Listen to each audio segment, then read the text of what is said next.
नमस्कार, मुद्रा हीलिंग की श्रृंखला में आपका फिर से एक बार स्वागत है। और अब तक हमने सीखा है हमारे पांचों उंगलियों के नाम के बारे में, इनसे जुड़े तत्वों के बारे में, इन तत्वों से जुड़े हमारे शरीर के चक्रा के बारे में और इन चक्रा से जुड़े हुए हमारे शरीर के अंगों के बारे में।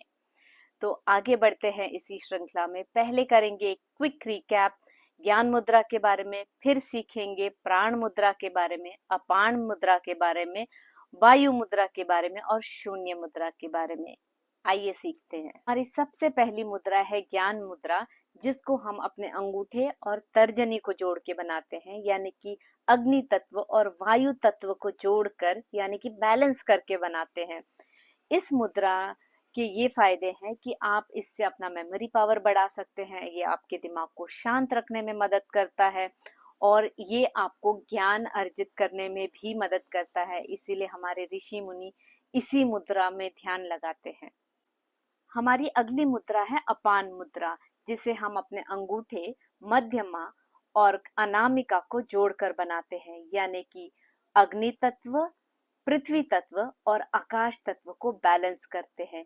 ये हमारे बॉडी को डिटॉक्सिफाई करने में, हमारे पाचन प्रणाली को ठीक करने में और हमारे शरीर से सारी गंदगी को बाहर निकालने में हमारी मदद करता है।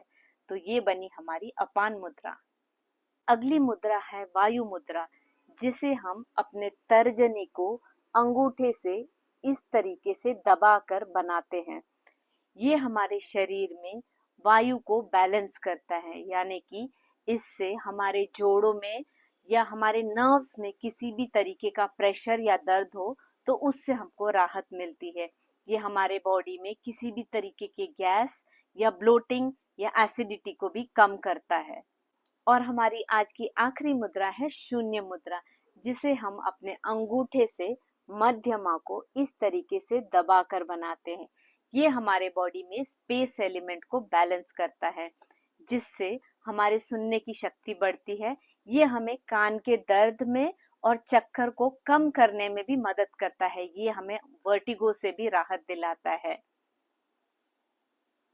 आज हमने सबसे मुख्य 5 मुद्राएं सीखी, जो है ज्ञान मुद्रा, अपान मुद्रा, प्राण मुद्रा, वायु मुद्रा और शून्य मुद्रा। इन मुद्रा के मैक्सिमम बेनिफिट के लिए इनको कम से कम रोज 5 से 10 मिनट करें। मिलते हैं अगले वीडियो में।